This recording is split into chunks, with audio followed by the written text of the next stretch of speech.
মৌমিতা ব্লগে সবাইকে স্বাগত। আজকে রাখি বন্ধন, তাই আমরা রাখি বন্ধনের জন্য রেডি হয়েছি সবাই মিলে। তো আসুন মিষ্টি মুখ করা যাক। आगे एनाके करानो उचित। मम्मी एक मिनट आया था। एक मिठाई दो। ये लो शादी वाली खाना नहीं है, इसको ठूसना है। ये मेरा बेटा, ये हमारा, এই যে আমার ভাইয়ের ছেলে। मामा स्माइल।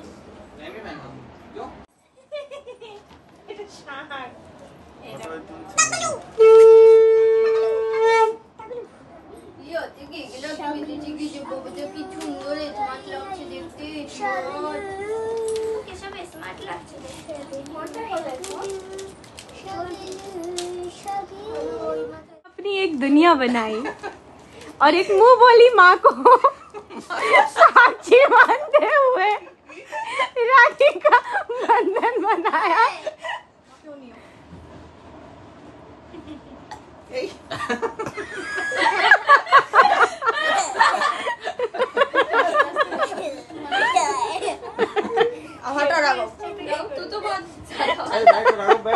हाथ बताओ, हाथ बताओ बेबी, हाथ बताओ।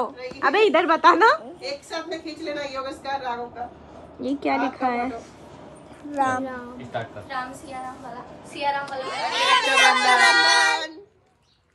সবাইকে রাখি বন্ধনের ঢের সারি শুভকামনা। সবাই ভালো থাকুন, এনজয় করুন। ভাই বোনের এই রিস্তা যেন সারাটা জীবন অটুট থাকে। সবাই সুস্থ থাকো, ভালো থাকো, ভালোই থেকো।